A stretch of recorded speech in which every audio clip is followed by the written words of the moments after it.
yar yaan rabaa inaan ka hadlo kalfadhigii hadda 4 bilood aan soo dhaafnay wixii aan ka baranay iyo hadda meeshaan joogno iyo meesha aan higsanayno waxaan higsanaynaa sanadkan inuu ilaahay nooga dhigo sanad wanaagsan oo khayr qaba inuu ilaahay nooga dhigo sanad aan ka shaqeyno dib u heshiisiinta ummadda Soomaaliyeed inuu ilaahay nooga dhigo sanad dib u dhis ah oo aan dalkeena dhisano markaan leeyahay dib u heshiisiin waa wax ugu muhiimsan oo ummadeena iyo shacabkeena ay naga sugayaan waxa ugu horeeya dib u heshiisiin dhexdeena horta inay ka bilaabato waxaan rabaa inaan idin sheego oo xaqiiqo ah aqalka sare iyo golaha shacabka waxa loo baahan yahay dib u heshiisiintooda inaan bilaawno hadduu ilaahay yiraahdo waxaan hayaa warqad aqalka sare soo direen oo ay joojiyeen wada shaqeynta golaha shacabka sidii maxaan ku raahdaa dawlad goboleedyadii ay shaqada nooga joojiyeen annaga marka hadda dhexdeena weeye weli waxaan u galaynaa gudaheena wax alla wixii mugdi ah oo dhexdeena ku jira si aan ugu gudubno shacabkeena Soomaaliyeed wax kasta oo ay kala qabaan oo dhibaato ah oo hore u dhacday inaan ka shaqeyno sidii isugu soo dhawaan lahaayeen sidii gacmaha isugu qabsan lahaayeen dib u heshiisiin waarta inaan ka dhex dhigno hadduu ilaahay yiraahdo meesha ka soo bilaabatay marka 4 bilood ka hor waxay ahayd markii kalfadhigaan furmaayay oo aan ka hadlaynay inaan furno joint session labada aqalka sare iyo golaha shacabka inay lahaadaan joint session oo anigu aan ka qodbeeyo last minute habeenkii ugu dambeeyay yaa aqalka sare waxay yiraahdeen annaga golaha shacabka meel la fariisan mayno waxaan u yeeray gudoomiyaha maxamed mursal iyo maxaan ku raahdaa Cabdi Xaashi waa wada fariisiyay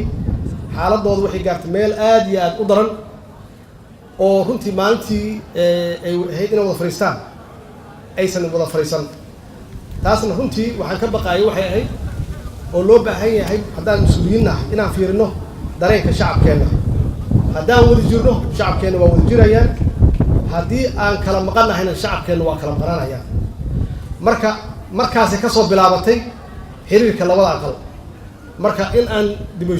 heshiisiin u sameeyno hadduu ilaahay yiraahdo sanadkan waxay ku jirtaa barnaamijyadeena number 1 marka la fiiriyo kan ugu horeeya hadduu ilaahay yiraahdo waa dhab waxaan ku tuhumaynay xoogaa markaas naftigeena waa markii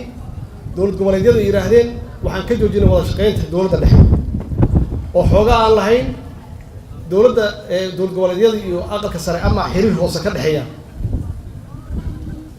iyadoo ay saas tahay yaa waxaa noo yimid ergeygii qaramada midoobay oo isaga naftigiisu runtii aad iyo aad uga walwalsanaa xaaladaas kala taagnaanshaha ah oo aan u sharaxnay aan ku niri Soomaali haddaan nahay annagaa heshiina dhexdeena intii rabta nagu qaadato ma ogolin inay cidna soo fargeliso inkastoo iyagu ay mar walba qabeen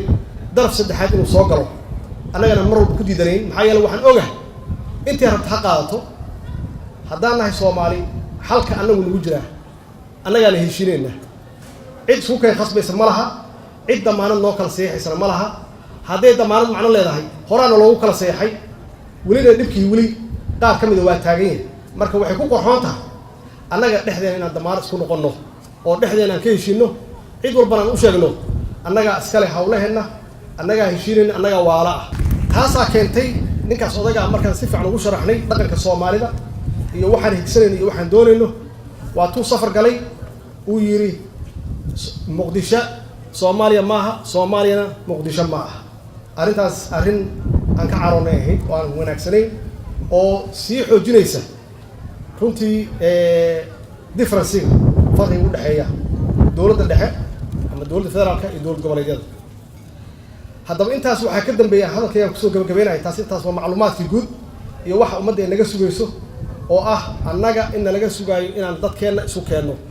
koow annaga iska bilaawno dhexdeena wax alla wixii farqiga oo nagu kala dhex jira inaan annaga dhexdeena iska daaweyno